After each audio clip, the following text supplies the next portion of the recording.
Bagaimana tindakan pemerintah dan aparat penegak hukum adanya pembuangan limbah sembarangan di Desa Purwodadi, Medan?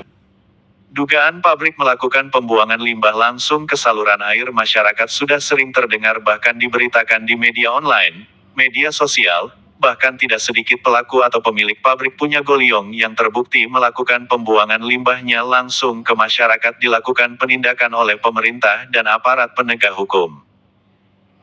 Kali ini tim wartawan kembali menemukan salah satu punya pabrik goliong yang berada di Desa Purwodadi Kecamatan Sunggal Kabupaten Deli Serdang. Menurut informasi dari sumber yang bisa dipercaya dan informasi dari warga sekitar karena pabrik ini tidak disertai pelang informasi jenis usaha, pabrik ini adalah pabrik pembuatan dupa hio. Tim wartawan mendapati saluran air masyarakat di lokasi pabrik berwarna coklat tua pekat dengan bau tidak sedap tercium menyengat. Saluran air masyarakat ini diduga telah dicemari limbah yang sengaja dibuang oleh pemilik atau pengelola punya pabrik pembuatan dupa hio.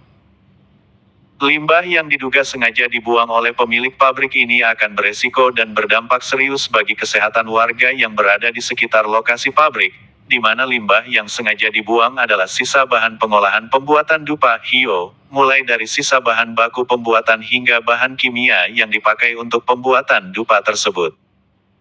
Sebelumnya tim wartawan sudah pernah mendapati hal yang sama yaitu pabrik yang diduga sengaja membuang limbah ke saluran air masyarakat. Diketahui saat ini pabrik tersebut sudah dilakukan penindakan oleh dinas terkait. Lokasi pabrik ini tepatnya di Jalan Perintis Kacamata Sunggal Kabupaten Deli Serdang Desa Purwodadi. Tanggal 3 Juni tahun 2025. Tampak dalam video rekaman tim wartawan kembali mendapatkan aliran limbah yang diduga limbah B3 ini mengalir di sepanjang saluran air masyarakat hingga ratusan meter. Ketika melihat asal buangan limbah tersebut, terlihat limbah berwarna coklat pekat beraroma tidak sedap keluar dengan cukup besar dari lubang pembuangan.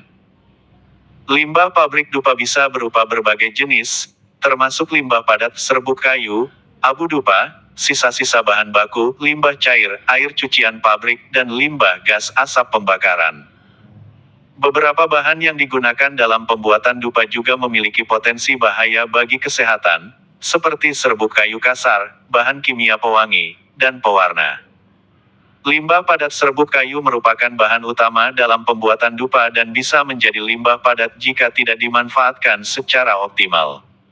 Abu dupa yang tersisa setelah pembakaran juga merupakan limbah padat yang perlu dikelola dengan baik.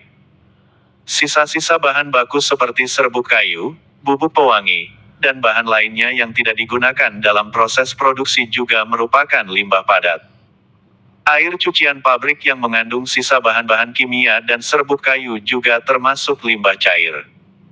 Berikut air kondensat yang dihasilkan dari proses produksi juga perlu dikelola agar tidak mencemari lingkungan hidup. Asap pembakaran dupa mengandung zat-zat yang dapat mengganggu kesehatan dan lingkungan hidup jika tidak dikelola dengan baik bisa berpotensi berbahaya bagi masyarakat khususnya bagian pernapasan. Bebasnya pembuangan limbah dari perusahaan atau pabrik ini diduga kuat melibatkan beberapa instansi mulai dari aparat kepolisian, Bupati Deli Serdang hingga Dinas Lingkungan Hidup, sehingga perusahaan atau pabrik abai dengan resiko limbah yang dibuang di saluran air langsung ke masyarakat. Sanksi pembuangan limbah bahan berbahaya dan beracun B3 dapat berupa pidana penjara, denda, teguran, peringatan, penyegelan, dan pencabutan izin. Sanksi pidana. Pelaku pembuangan limbah B3 dapat dikenakan pidana penjara paling lama 15 tahun dan denda paling banyak 15 miliar rupiah. Pelaku yang mengelola limbah B3 tanpa izin dapat dikenakan pidana penjara paling singkat 1 tahun dan paling lama 3 tahun, serta denda paling sedikit 1 miliar rupiah dan paling banyak 3 miliar rupiah. Sanksi administratif teguran lisan dari perwakilan pemerintah kepada pelanggar. Peringatan tertulis resmi kepada pelanggar. Penyegelan titik-titik pembuangan limbah. Pencabutan izin bagi pelanggar yang tidak mengindahkan sanksi penyegelan. Pemidanaan bagi pelanggar yang terus melakukan aktivitas produksi setelah izin dicabut. Tim Redaksi Tuntaspos.tv